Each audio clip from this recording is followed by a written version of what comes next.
Hi there, I'm Clifford Bates, and welcome once again to our next session of reading John Locke's A Second Treatise of Government.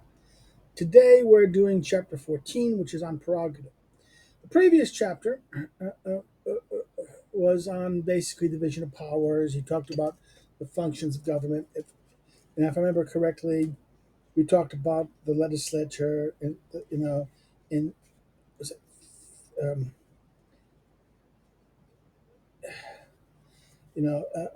around was it 12, 11, chapter 11 was extensive legislative power, function of that. And then on chapter 12 was the legislative, executive, and federative power. And then 13 was on the subordination of powers in the Commonwealth. And now he's left to the last point, this discussion of prerogative. And what's prerogative? Prerogative power is a specific type of power, usually tied to the executive. So let's look at this in this sense. Starting with section 159. Whereas the legislative and executive power are in distinct hands, as they are in all moderated monarchies and all well-framed governments. There, the good of the society requires that several things should be left to the discretion of him that has the executive power. Okay, a semicolon. In other words, therefore, he's saying, okay, in most regulated systems, right, welfare and government, while legislative and executive power tends to be separated, okay, well, not always, but tends to be separated in distinct hands, he says. He says now, for they are in all moderated and well-framed government. There are good the good of society requires that several things should be left to discretion of him that has the executive. Colon. For the legislatures not being able to foresee and provide by laws for all that may be useful for the community, comma, the executor of the laws having the power in his hands has, by the common law of nature, a right to make use of it for the good of society, comma. In many cases, comma, where the municipal laws has given no discretion till the legislator can conveniently be assembled to provide for it. So he's saying, okay, and this is an interesting argument. The argument here is the executive is executing for the basically responsible for the public good, and if there's no law providing him to do something, if the legislature has not made a specific law to do something, his job is still to secure the public good, this public the benefit of the society, the general good of the common benefit, the common a utility of the good of the Commonwealth, the security, safety, and well-being of the Commonwealth. So he still must deliver that, and therefore, until the legislature can convene and make a law, he still should secure the good that is necessary for the well-being of this. So the executive, while thus has some, this is prerogative. Prerogative is, in this limited sense, the ability to deliver the basic function of delivering the security and well-being of the Commonwealth. Okay, so this is that first clause here, right? That, particularly when the mutual laws have given no direction. So, in other words, in the apps, this is not okay. Again, this is the difference. His argument here is that the traditional view, a very strict view, is if the law, what the law does not permit, it forbids. Right? That's the Roman law view. In other words, if there's no specific provision to execute, you have no authority to act. And what's happening here is that Locke is saying here that, but by the common law of nature, a right to make use of it for the good of society. In other words, okay, if the legislature is not in session and there's no legislature and there's no time to do it, and there's something that the good of society requires of this, he's, in other words, the executive who is executing it for the safety and well-being and the security of the community, the public good, Um, he says, and let's continue here. In other words, until the legislature can conveniently be assembled to provide for it. In other words, so he can execute this thing only as long until the legislature comes and decides, well, whether we should we make a law about this. And they could repudiate the executive at this moment, saying that no, we don't think you should do this, or might take away from the executive. It might say, okay, in other words, the legislator has the ultimate authority. The problem is they're just not able, they're not in session, or they're not present, able to make this. And therefore the executive acts at that moment. Okay, this is um, it's a moment. It's not something that in other words, it's not an inherent right. Therefore, they have the power to do this. They have this power because the legislature is in lieu of the ability of the legislature doing his job. And remember, his goal, the executive's role, is to deliver the benefit of the public, the common good, the public's benefit, the public's good. So he continues here. Many things there are which the law can by no means provide for, and those must necessarily be left to the discretion of him that has the executive power in hand, to be ordered by him as the public good and the advantage shall require. Nay, it is fit that the laws themselves should in some case give way to the executive power, or rather to this fundamental law of nature and government, viz. In other words, and this is basically the argument that Schmidt makes. Schmidt, in his famous book, the Concept of the Political, and also his earlier book, Dictatorship. There are some things that the legislation cannot fundamentally address. And because it cannot fundamentally address, it should not be ignored. It should say, well, if the legislature can't do that, and this is the kind of, Schmidt, the neo-Kantian tradition argued that everything should be determined by legislation, right? It took the Lockean conception and went double crazy on it. It said, oh, no, everything has to be, and there cannot be the so-called neo-Kantian view of this is that without legislation, there cannot be any right action. So therefore, if the law does not provide for it, if the law does not permit it, it prohibits it, right? Locke here says that the law can't do it. In fact, this is the point. Locke's argument is an understanding that, he is deferring to the classical natural rights perception that law cannot. In fact, Aristotle in Book 3, in the discussion of the rule of law versus the rule of the king, said that the law of law would be preferable, but the law can't make every decision. The law cannot decide everything. In fact, sometimes he says you shouldn't. The famous argument is that extreme cases make bad law. That some things should be left to the executive or ruler's prerogative, simply be or the appointed authorities' prerogative. Simply because if you make it a general rule, it's such an extreme exception. The exceptions always make bad norms. The norm is the normal. Law should be laws understand for the normal situation, the everyday occurrence. And therefore, these are the general rules that determine how normal behavior should be. But things that, this is what uses the term, the exception. The exception is that moment that is not applied for the norm. And making rules and laws to address the exception often makes bad law, because it's rare. And laws have to always be applied uniformly and equally. Okay, exceptions are not normal. They're not everyday. They're very unique and very specific sometimes, and therefore it's hard to. Laws have to be generalizable. Exceptions are not generalizable. They're particular, and therefore this is why he seems to be saying here, no, it's sometimes better for the safety of things and these exceptions, you have to let the executive handle them, because otherwise it won't work. And if you try to make everything legislatively, you end up creating an impossibility. You end up creating these overly contradicting legal norms that therefore it becomes impossible to enforce. This is very much a problem in Roman law system. So you have too many laws.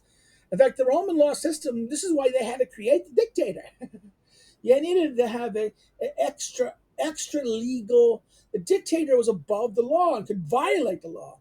It was not held to the law, and therefore during this moment of exception, the authority in charge, given authority to act, is above the law. Now, Locke doesn't go that far. Locke doesn't want to go that far. Locke says, no, no, no, no. The Romans go too far. Rather here, what's happening is better to let the executive, within the framework of he's under the authority of the law. He's held accountable. At the end of the day, the legislature will come back in and look at what he does and says, no, I don't like. I think you should have not done this. Or in other words, there is a levels of accountability here. And therefore, this is what, in fact, this is why this refers to a fundamental law of government, viz. That as much as may be, all the members of the society are to be preserved. Okay? As much as possible, all the members of the society should be preserved. For since many accidents may happen, wherein a strict and rigid observation of the law may do harm, and not to pull down an innocent man's house to stop the fire when the next to it is burning. In other words, an example of this is that there's a person's burning, and you're going to have to stop the fire. So maybe this is not guilty of it. We're going to take his house down so that he doesn't allow the fire to spread. Right. In other words, the law should be not to. Then you could have a general rule saying, "Okay, stop the fire. We have to do this." In other words, this is the example: as not to pull down an innocent man's house to stop the fire when the next to it is burning. And a man may come sometimes within the reach of the law, which makes no distinctions of person, by an action that may deserve reward or pardon. 'Tis fit the ruler should have a power in many cases to mitigate the severity of the laws and pardon some offenders. For the end of government, being the preservation of all, is as much as it may be. Even the guilty are to be spared, where it can prove no prejudice to the innocent. So therefore, there's this idea that even the guilty, they sometimes for the sake of society or the preservation of the society, some people who may deserve punishment are not punished. Actually, maybe some people, for the sake of the inverse is someone who deserves reward. Well, we might not have to, for the sake of the society, we may not allow you to have that reward. Because why? The public preservation of the public good, the public security, public stability. So therefore, there's the concern of this. So therefore, by actions that maybe deserve reward or pardon, 'tis fit the ruler should have a power in many cases to mitigate the severities of the law and pardon some offenders. Right? And therefore, as long as it doesn't prejudice the innocent, in other words, prove no prejudice to the innocent. So the rule should be that an innocent person should not be punished. As long as an innocent person is not being punished in this sense, then some mitigation to something may be permitted, and also limitation on a punishment may the law might require a punishment, but you don't think this this doesn't make sense that this may have the criminal might have done this, but usually he's not. You think there's extraordinary circumstances, or maybe he's done. He has the capacity to provide some good benefit to the community, and therefore, instead of punishing him, you just don't you kind of don't mitigate the reward, knowing that he will provide some future benefit that will happen. Okay, 160. This power to act according to discretion, right, for the public good, without the prescriptions of the law, and sometimes even against it. It is that which is called prerogative. So, what is prerogative? It's the discretion. It is the power to act according to discretion for the public good. It's not for your own good. It's not discretion for do what you want. It's discretion for the sake of the public good, without the prescription of the law. So therefore, in other words, it's discretion and outside the specific prescription. The law does not give guidance, or may even go against the law in that sense, right? And sometimes even against it. This is prerogative. For since in some governments the lawmaking power is not always in being, and is usually too numerous, and so too slow for the dispatch required for execution, and because it is impossible to foresee, and so by law to provide for all accidents and necessities that may concern the public, or to make such laws as will do no harm, if they are executed with an inflexible rigor on all occasions and upon all persons that may come in their way. Therefore, there is a latitude left to the executive power to do many things of choice which the laws do not prescribe. Prerogative has this conception of discretion, and that because, and in fact, this is a criticism of a belief in the omnipotence of the legislature. Even though Locke is a supporter and defender of legislative supremacy, he still thinks there's limits to legislation. It is not the end all and cure all. It simply can't address everything. It can't force. In other words, one, it takes a long time to make laws, and two, laws by their nature sometimes are laws at best can be generalizable. If they're too specific, they don't work well. Okay, because what happens is if you make a law for a specific case, they end up the nature of law is to generalize it. So therefore, wait a minute, this thing that was designed really for this, when you generalize it, it becomes a disaster. It doesn't necessarily work in those other cases. And therefore, what happens is another problem. If you put certain punishments to laws, very strictly negative, so he says, when they are executed if you put rules how things should be done, and it's too inflexible, then the delivery won't work. It's the classic problem of implementation, that you can have a general rule, but sometimes implementation has to regard to specifics that the law cannot understand. So this is executive power has this level of discretion of the level of implementation. In other words, this is the classic problem of implementation. Legislation is general and specific, and if it's too specific, it can be difficult. With the question of implementation, can lead to the wrong results happening. In other words, if you create a rule that's very specific and very specific with very specific actions to be done. Well, if the settings, if what might work here in one community or part of the country will not necessarily work in the same way in another part of the country. In other words, this one system does not always fit all. Okay, so therefore, the nature of law is its universality. Okay, this is why good law in a large scale society, you can't make. Okay, in a small community, the law can be specific. But if you have a large society with the legislature representing all these different communities, the danger of very specific legislation leads to it producing not the same results in the different areas, different results in the different areas. And sometimes those results may be disadvantageous to the public good and the public safety. In other words, it might create conflict and outcomes that would produce civil strife and conflict in the system and instability. And that is not towards the public good. So again, this idea of prerogative, it's not a rule saying, okay, executive chef can do what he wants. No.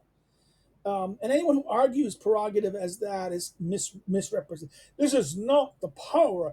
Power is not the power of absolute rule. No, it's not absolute rule. Prerogative is not to be understood as absolute rule, but rather that given the reality of decision making and implementing of what the public good is, it might require some discretion and flexibility. And this is what Locke is saying at 160. In 161, this power, while employed for the benefit of the community and suitable to the trust and ends of government, is undoubtedly prerogative and is never questioned. For the people are very seldom or never scrupulous or nice in the point. In the point. In other words, this is very interesting. They're suitable to the trust and ends of government is undoubted prerogative and is never questioned. In other words, if this stuff is done for the, if this power is employed for the benefit of the community, and is trust of the, and this is because they trust the ends of government. As long as it's done right, this is it is never questioned. For the people are very seldom or never scrupulous or nice in the point. They are far from examining prerogative. They are far from examining prerogative, while it is in any terrible degree employed for the use it was meant, that is, for the good of the people, and not manifestly against it. But if there comes to be a question between the executive power and the people about a thing claimed to be prerogative, the tendency of the exercise of such prerogative to the good or hurt of the people will easily decide the question. So, therefore, in other words, he's saying the exercise of this executive authority for this as prerogative for the benefit of the community, they're not going to question it will become a question when all of a sudden people doubt that this was done really for the good of the people. That whether in other words, this becomes a question of whether this was exercised for the good or hurt of the people. Was this exercise? Was it being done really? Was it really to the benefit or was it the harm of the people? And if it's to the harm of the people, then the people will like I said, they will as he says here, they won't, as long as it's to the benefit, they never question it, right? They will very seldom or never serious, never scrupulous, or nice in the point. In other words, but the opposite will be the case, right? If they are, it's been to the harm of them. They don't think it is. They'll say, "Oh no, no, no, no! You shouldn't have it. You shouldn't have done it. You want to punish the executive, right?" 162. It is easy to conceive. Sorry, it is easy to conceive that in the infancy of government, when commonwealths differed little from families in their number of people, they differed from them too, but in little in number of laws, and their governors being as the fathers of them, watching over them for their good. The government was almost all prerogative. Okay, so like fathers rule kind of prerogatively. When early societies are like families, and because as you know, there's no in a family, there's no government, there's no law of rules and regulations, and therefore, in these small earlier societies, in these early political communities, because they're basically similar to families, there's not all this rule, and all law is originally prerogative in a sense, right? A few established laws served the turn, and discretion and care of rulers supplied the rest. But when mistakes or flattery prevailed, and the weak princes to make use of this power for private ends of their own, and not for the public good, the people were fain by express laws to get prerogative determined in these points, wherein they found disadvantage from it, and thus declared limitations of prerogative whereby the people found necessary in cases when they and their ancestors had left in the utmost latitude to the wisdom of those princes whom made no other right but the right use of it, and that is for the good of the people. So what is he saying here? That as long as the princes ruled for the good of the people, no one complained. It was when weak princes used power unwisely for their own pleasure at the expense of the people, or made bad decisions with it, and that they started to hurt the people. Then the people started to question the legitimacy of princes to exercise such power, or people to exercise the power simply, and started to put restraints on this, right? And they would, and that they would not have had to do that if the prince was, as it said, if those princes who made no other but right use of it. They would have found things would have stayed the same if there was not a, if the rulers, the princes, did not act wrongly or exercised power inappropriately. 163, and therefore, as uh, they have a very wrong notion of government. Therefore, they have a very wrong notion of government who say that the people have encroached upon the prerogative when they have got any part of it to be defined by positive law. So, wait a minute, colon.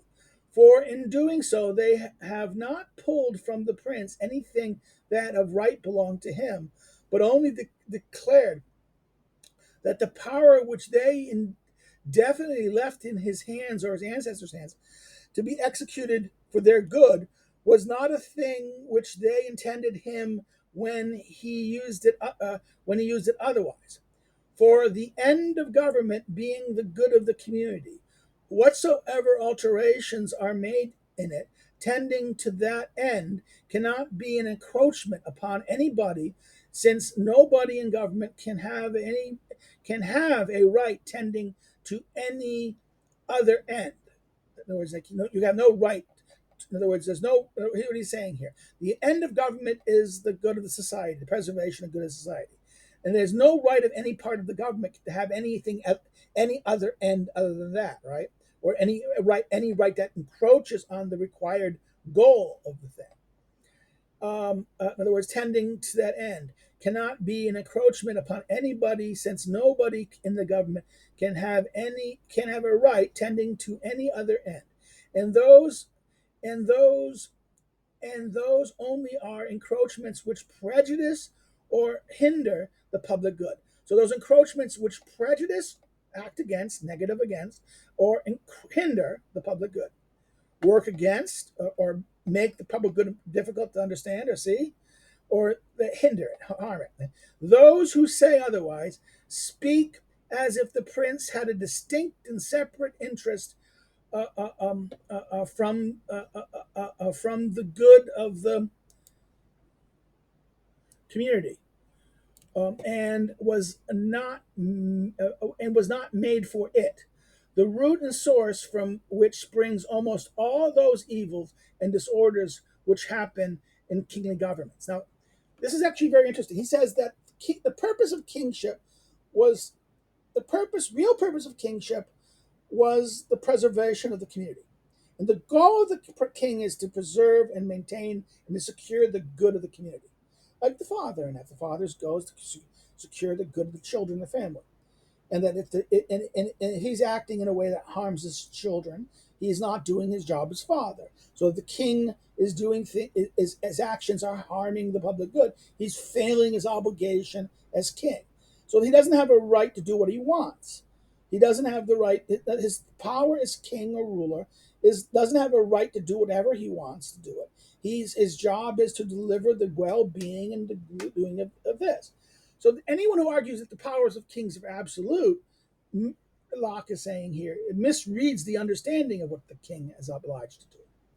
And therefore, and what happens is kingly governments become corrupted because why? They believe that they have the right to do whatever they want, which that's not the case. The goal of kingship is always the preservation of the subjects and the kingdom. In other words, this is the idea here. So therefore, this idea, and I want to go back here, just go look over a second, because I hear he says, those who say otherwise speak of the prince had distinct and separate interest from the good of the community.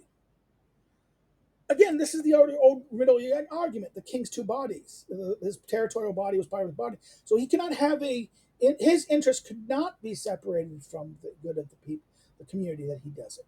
The subjects are his, and therefore he should be looking out for their good. Right? The argument is, and that he cannot be making rulings that are harmful to his subjects. If he's doing that, he's harming himself. And his argument is. And indeed, if that be so, the people under his government are not a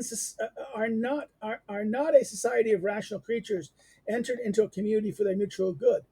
They are not such as have set. In other words, if indeed that be so, that they are separate interests, right? And the thing he says that they're not people who they're not rational creatures and entered into government. In other words, the people under the government are not society of rational creatures entered into a community for their mutual good. Again, this is a very thing is Locke clearly treats the word society and community as a synonymous concept. This is, and I think this is very intentional. Locke, and I think this is this is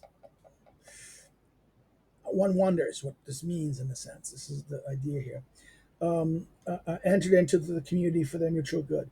They are not such as have set rulers over them to guard and promote their good, but are to be looked on as a herd of inferior creatures under the dominion of a master, who keeps them and works them for his own pleasure and profit.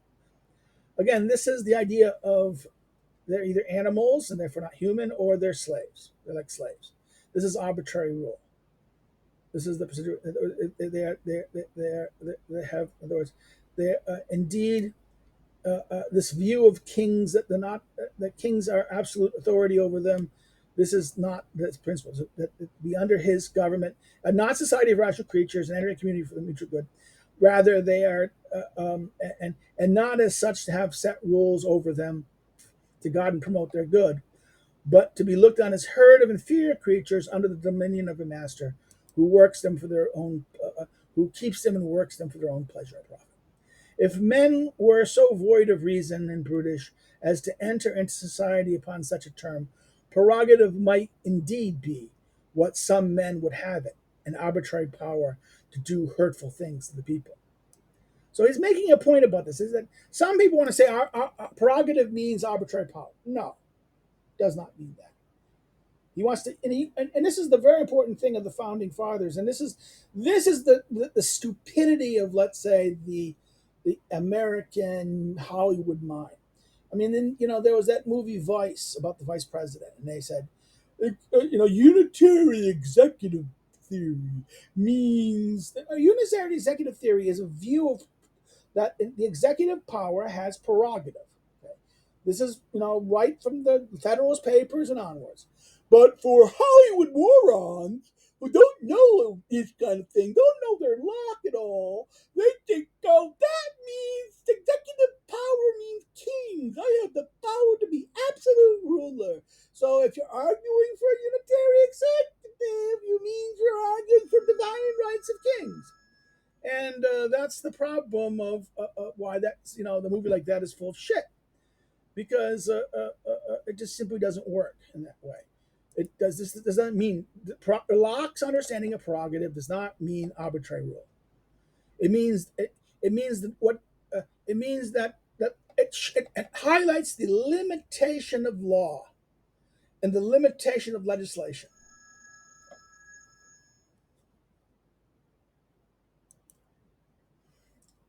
So so this leads us next thing about this, right? In other words, they wouldn't enter a society to hurt for them. But 164. But since a rational creature cannot be supposed, when free, to put himself into subjugation to another for his own harm, though where he finds a good and wise ruler, he might not perhaps think it either necessary or useful to set precise bounds to his power in all things.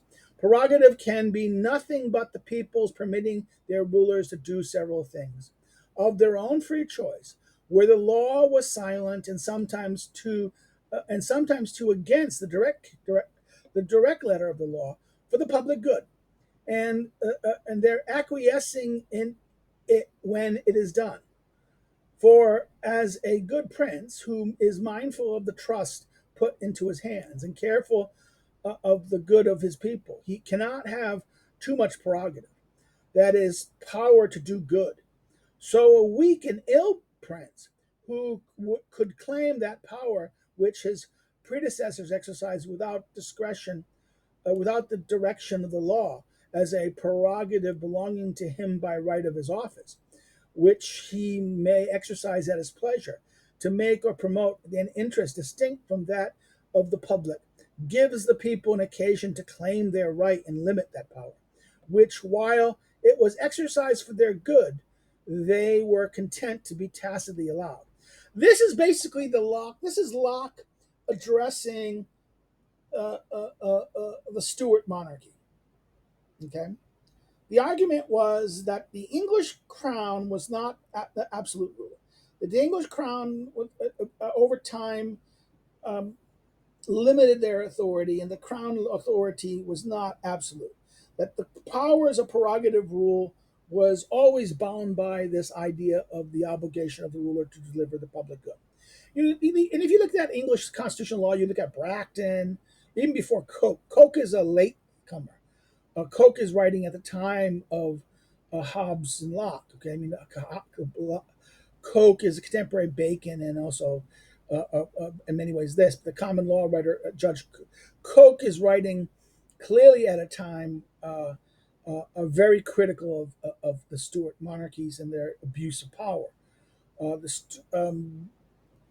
Bracton, the great Bracton, and the laws of this always understood that the purpose of the king was there was the king and the law were connected, and that the argument Coke will argue is that if the king's decree is, in other words, an action of the king that's contrary to law is not a rightful action, and this is again because of the abuses of royal authority. In other words, this only comes to mind for this reason, that the prince was no longer wise and good. The prince became too concerned with that saw his own good as opposed to the good of his people, and argued rather that instead of being prerogative for the benefit of the people, it's prerogative that his is a right that he exercised, and confused it with his right to do what he wants. Okay, Locke is again. This is basically the critique by Locke and the liberals, the Whigs, against the Stuarts. Now, Charles II was a little bit of a, more prudent than James II, but Charles I and James II are very similar in their natures. Then they really believe the right of absolute rule, and that this is they can do what they want. Okay, and the Whig concept was no. The second your rule violates the good of the people, your authority here, your prerogative authority is limited. The purpose of we grant this, let you do this because you would do it was not a it was too much of a we didn't care about it before. You were doing your ancestors were doing the job right. Now you're not doing it right. You're encroaching. Your actions here are not securing the public benefit and the good of the public.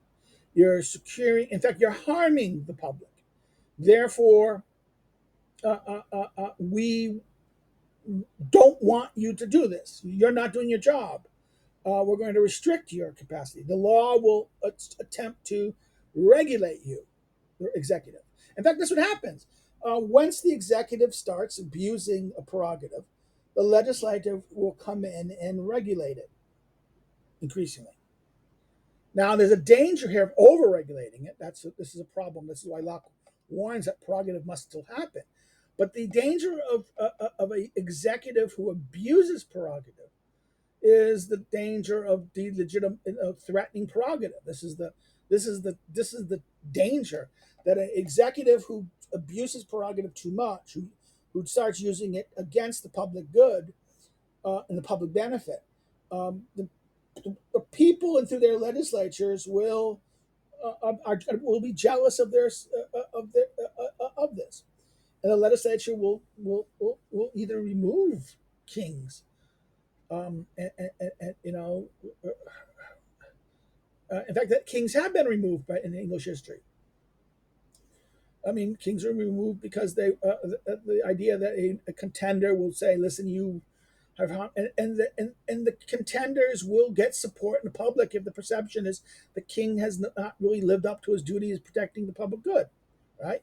That is the element of this. And that 165, he continues, and therefore he that will look into the history of England will find that prerogative was always largest in the hands of our wisest and best princes, because the people observed the whole tendency of their actions to be the public good, consented not what was done without the law to that end, or any other human frailty or mistake, for princes are but men made as others, appeared in some small declination from that end, and 'twas visible the main of their conduct tended to nothing but the care of the people.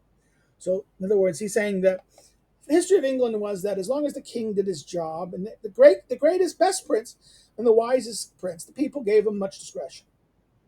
It's when bad princes happen, in other words, as long as it was clear that, and actually they may even have flaws. Henry VIII is a perfect example of this. Henry VIII is a perfect example of a king who is, has flaws, major flaws. He's willful, vainful, but again, you have to understand that a lot of his concern about, his wives was giving an heir. In other words, that was his concern that get a male heir was for him not about many men and it's like that, but it was also about the problem of stability of the English crown.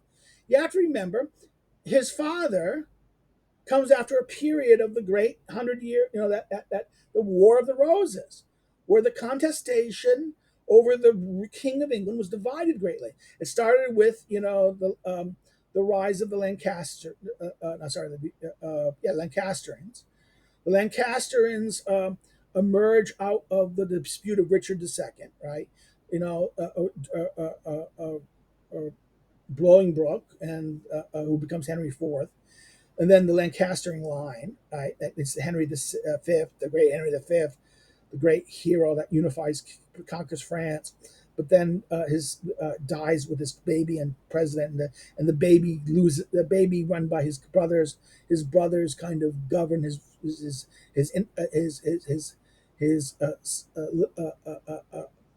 infant king. And then what happens is that you have a disaster with Henry VI, who was totally unfit for the kingdom, and that's led to the rise of York, who says, "Hey, Grandpa got his power only because got it illegitimately. I'm more rightful heir than he is, so therefore he claims the right to heir." York, the famous War of the Roses, right? York then gets killed. His son Edward becomes the successor. Edward replaces Henry. Then Edward's son, Edward dies. His son Edward takes over for a short time before his brother, Edward's first brother, Edward, the king's, the father of the king's Edward. This is Richard III, right? Gets rid of the princes, right? And then asserts himself as king. And then what happens? Then Henry VIII's Poppy comes over, the Tudor dynasty, Tudor line, from nobody. He's Owen Tudor, a page at Henry V's court, who shacks up with the Queen after she's a widow, and then his grandson becomes Edward the. Was it? I forget the name, but he becomes Henry Tudor, the new Henry Tudor. He becomes Henry VII, right? And then the Tudor line begins. I'm not gonna get into the story, but Henry VIII was terrified of his brother died. He wasn't supposed to be king, and he doesn't have he only has daughter. He has a daughter, and that's it. And it's not a good sign. That's not secure. Therefore, He's trying to have a male heir to give, and he was willing to even let uh, uh, um, a cousin of his, the son of his sister, be the king. But no, there was no male line that could succeed, and therefore he needed a new wife that could deliver a male heir. And when Catherine, that's the whole story about this. Again, even his sin was understood as kind of doing for the public good. He needed to leave a male heir. Even that, as long as he did that, the public trust was that they trusted him. So therefore, let's do this, right? And the people, therefore, finding reason to be satisfied with these princes, whenever they acted with or without the contrary letters of the law, acquiesced in whatever they did, and without the least complaint, let them enlarge the prerogative as they pleased, judging rightly that they did nothing herein to the prejudice of the laws, since they acted conformably to the foundations of the end of the foundation and end of all laws, the public good. Remember, what is the foundation and end or goal or purpose of all laws? The public good. Law, the end of law is the public good, the public well-being, the public benefit. The public good, the good means the benefit, the common benefit, what is that all people will benefit from. The collect that is what? The safety, security of their persons and themselves, their property, right? 166. Such godlike princes, indeed, had some title to arbitrary power by that argument, that would approve absolute monarchy the best government, as that which God himself governs the universe by, because such kings partake his wisdom and goodness. So there's this argument is that when all of a sudden you have princes who are so good and great, and that, and actually this idea that almost God-like and they were Christ-like in that sense. So, and also the argument is that God rules like a king. Okay, so therefore we can't really just have it. In other words, that God himself governs the universe by, because such kings partake of his goodness. Upon this is founded the saying. Upon this is founded that saying, that the reign of good princes have always been most dangerous to the liberties of their people. For when their successors, managing the government with different thoughts, would draw the actions of those good rulers into precedent and make them the standard of their prerogative, as if what had been done only for the good of the people was a right in them to do for the harm of the people, if they so pleased. It has often occasioned contest and sometimes public disorder before the people could recover their original right and get that to be declared not to be prerogative, which truly never was so, since it is so impossible that anybody in the society should ever have a right to do the people harm, though it be very possible and reasonable that the people should not go about to set any bounds to the prerogative of those kings or rulers who themselves transgressed. In other words, not the bounds for the public, who have transgressed not the bounds of the public good. For prerogative is nothing but the power of doing public good without a rule. So prerogative is this. For prerogative is nothing but the power to. So therefore, it doesn't. In other words, again, prerogative does not equal arbitrary power. Now,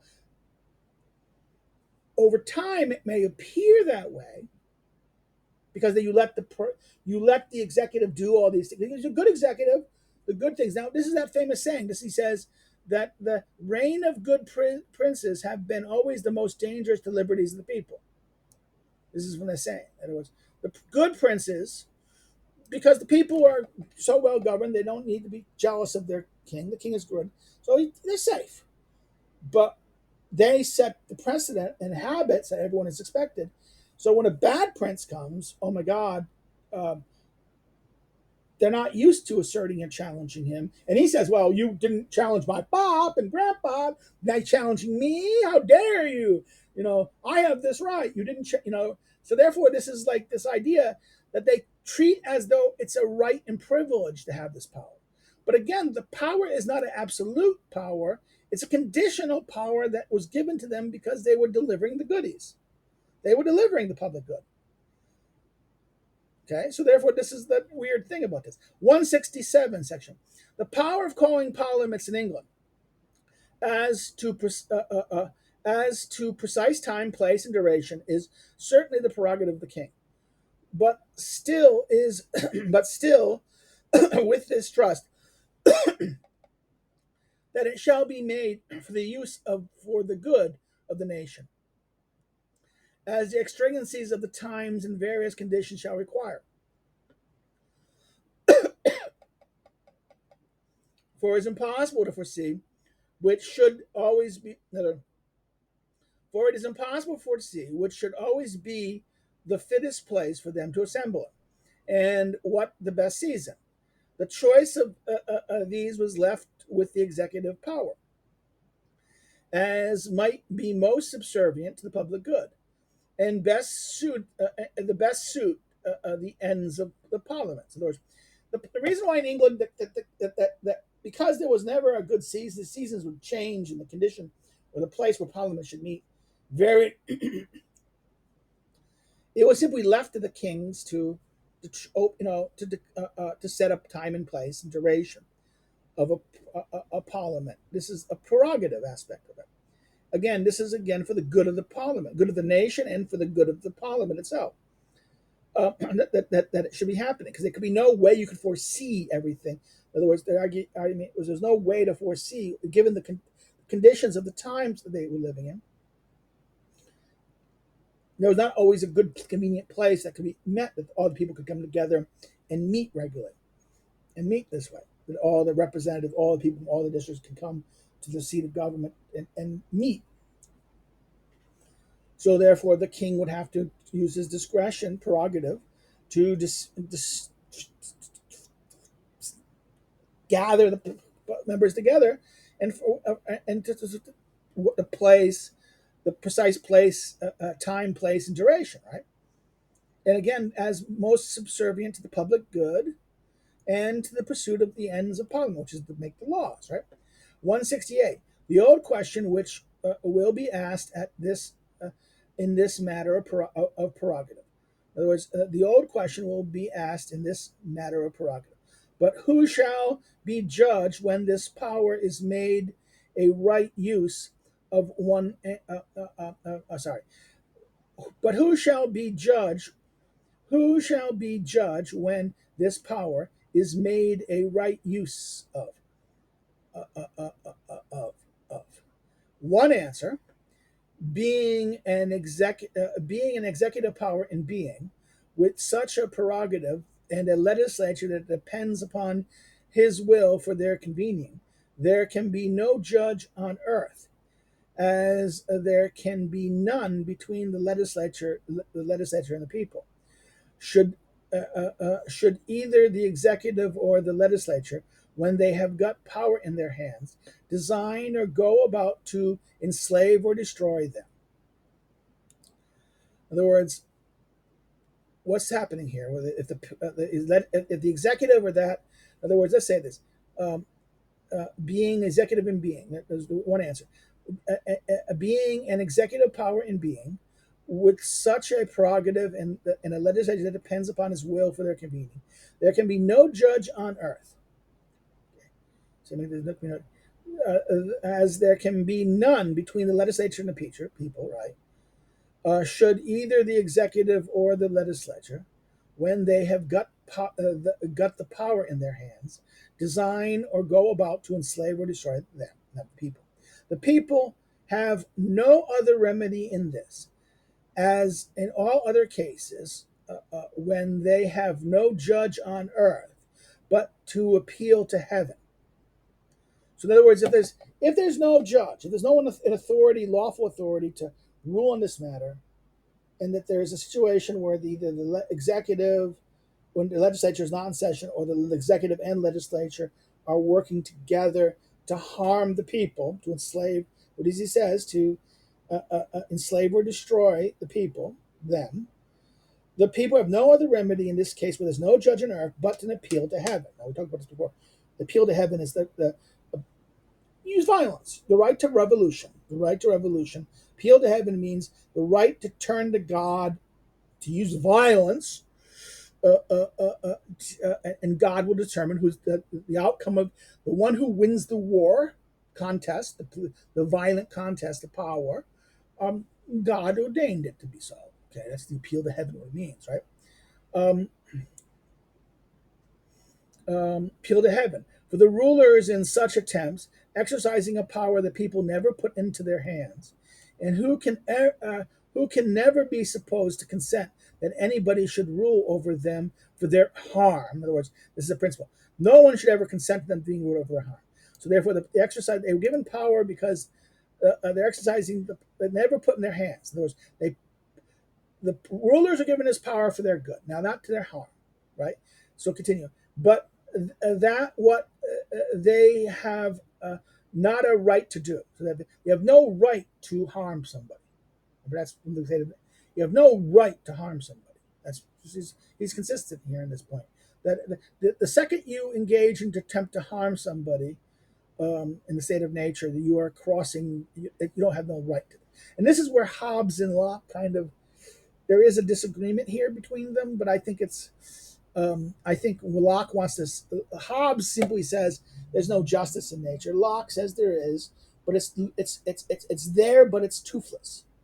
See, Locke gives a kind of there's a toothlessness in nature.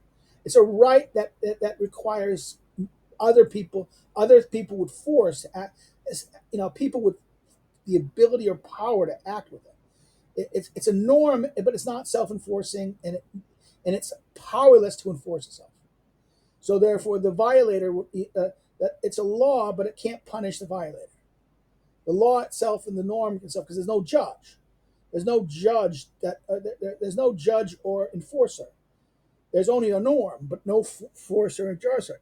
Hobbes would say that's not a law. Then, if there's no judge or enforcer, then there's no law. Now he continues, and he says, to do that which they have no right to do. But where the body of the people or any single man is deprived of their right, or is under the exercise of a power without right, and have no appeal on earth, then they have a liberty to appeal to heaven, wherein they judge the cause of sufficient moment. So, in other words, he's very clear about this. In other words, if there's no appeal, there's no may of lawful appeal.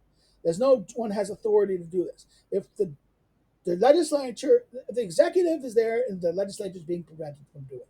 If the executive isn't corrupt and violating the thing and acting for the public harm, and that he's preventing the legislature from coming to being, that's one situation.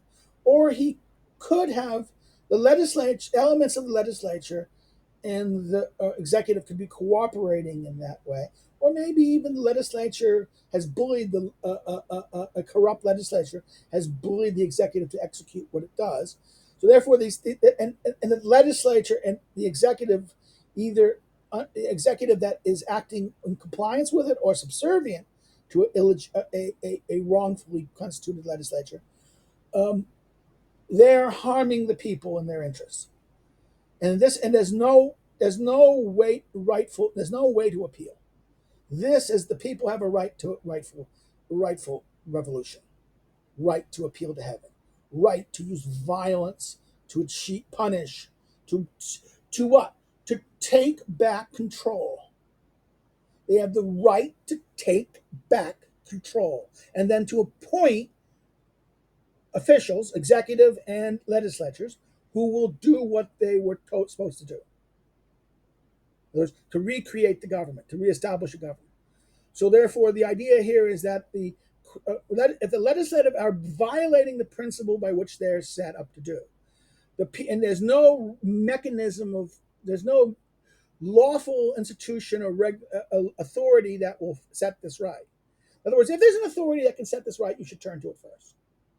In other words, if there's if the a sergeant, if the policeman is violating the rules, breaking the law, not doing this, you need to go to his boss.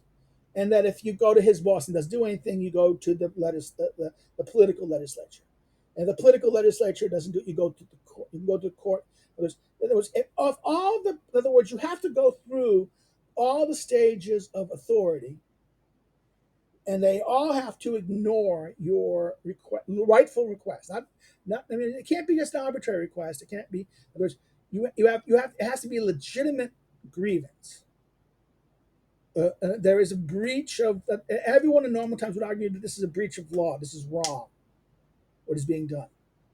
Then, and only then, if there's no appeal, then there is the right.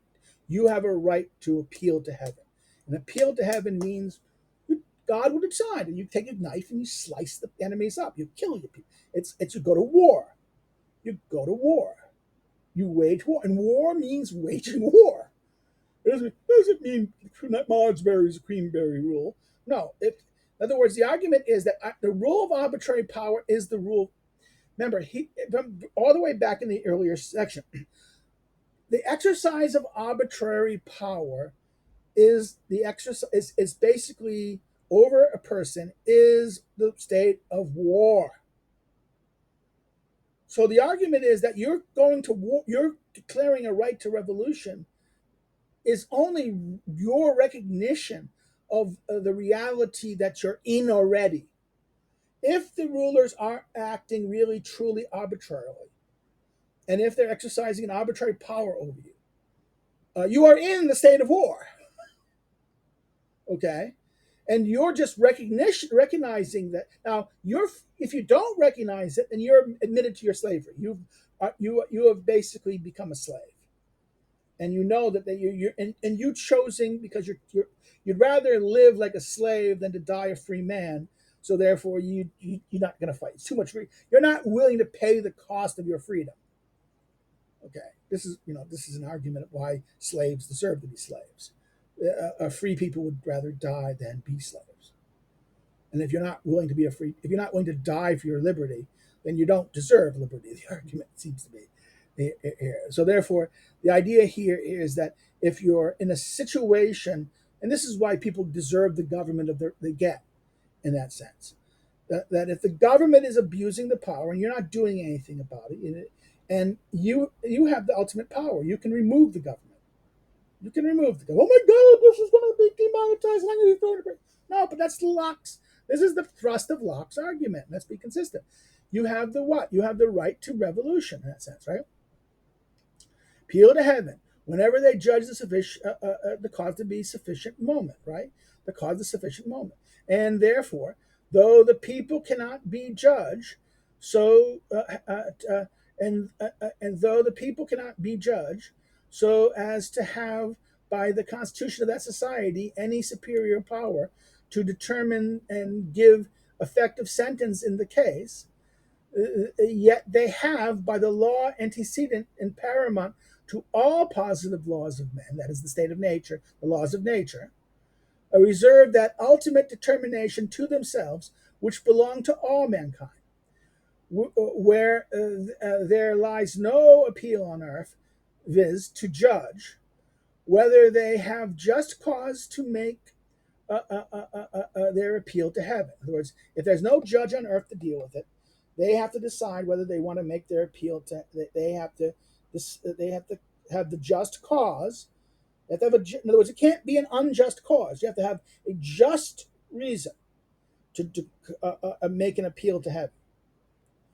Right to revolution. In other words, there has to be a really just cause. By just cause means it must be the reason you're doing this must not be for transient reasons. It must not be just simply something that can be resolved by other means.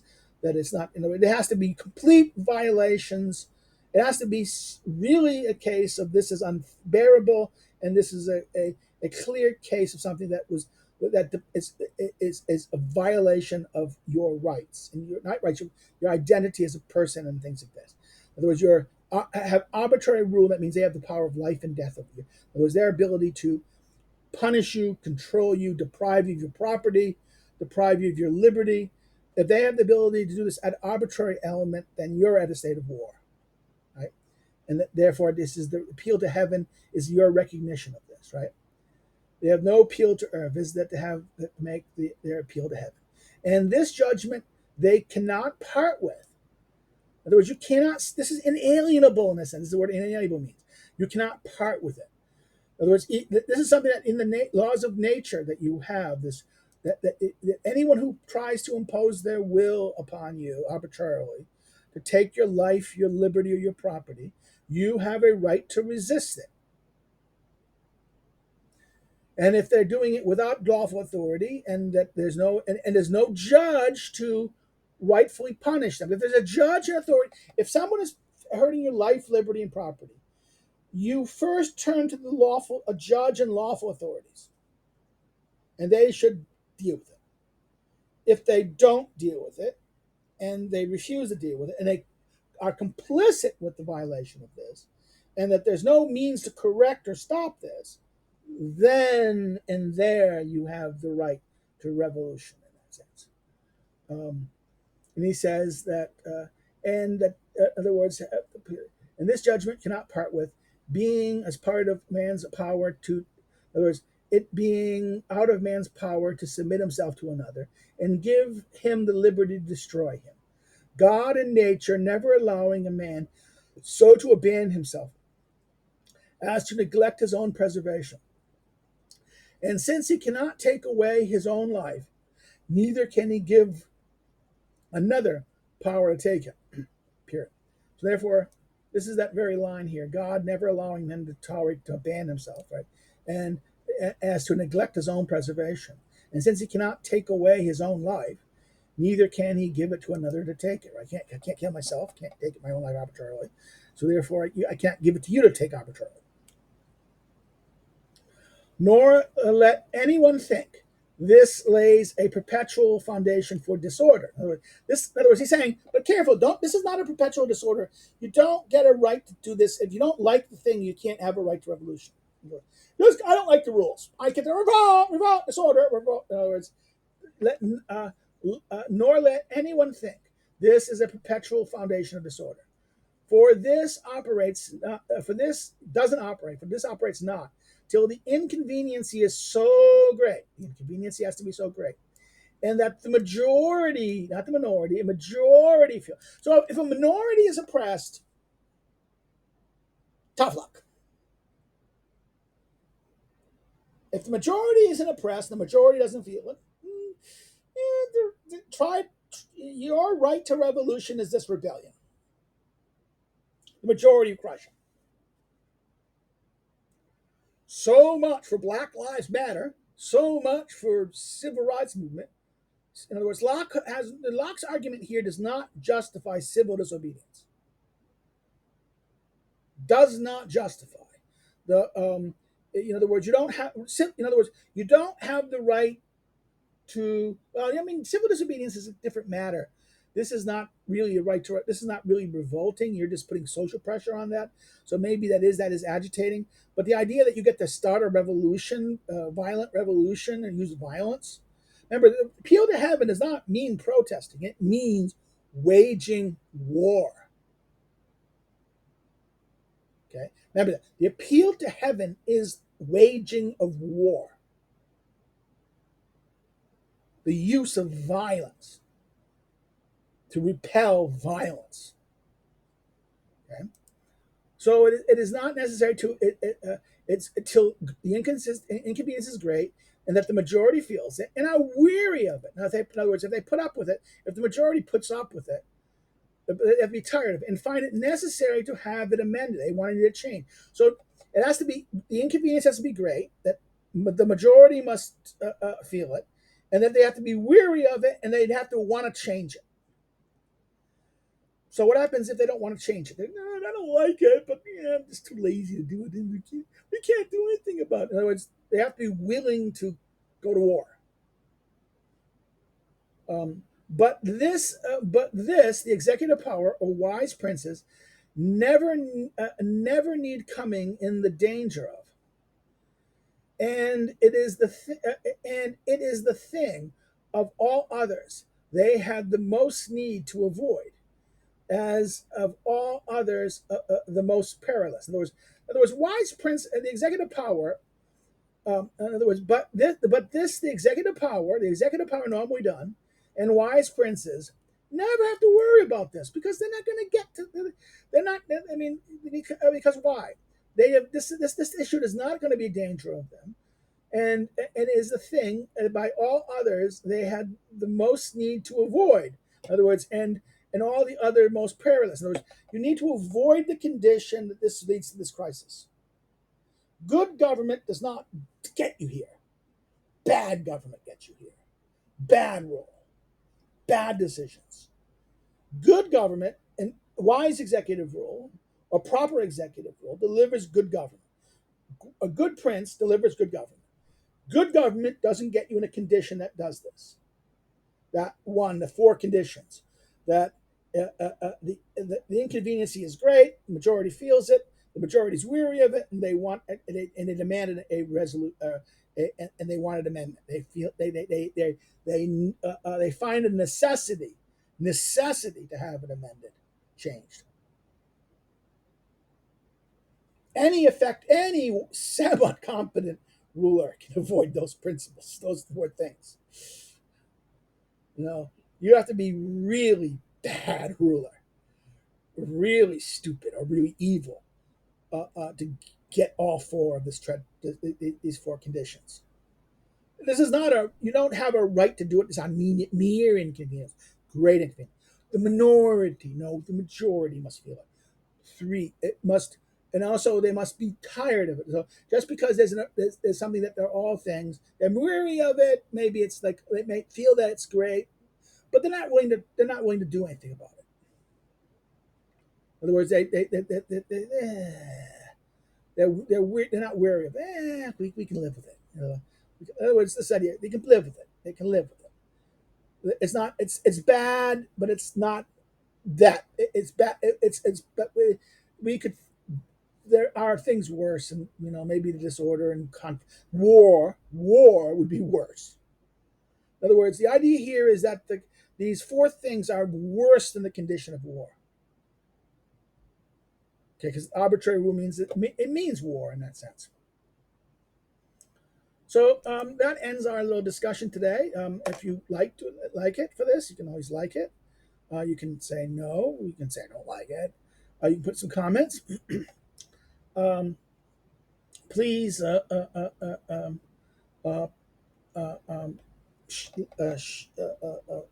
share, recommend us to a friend. We're trying to do it. If you want to follow me on social media, you can follow the information below. You can also help contribute. I'm having some problems because I need to go do a new series soon after we finish this up. I've been kind of away for a couple of days and came back to this, and I noticed my schedule. Oh my God, I need to have more things. I might, because of the schedule of the semester, I might do after this. I might not do as many postings. I might only do once or twice a week, and I might do that because I don't get much feedback, and I don't know how much people want more. Maybe not. I don't know. I try this. I need to get some more writing done, so I've been a little worried about this. So if you want to contribute, you can help do things. You can please do so. And otherwise, have a great day, and I'll see you tomorrow.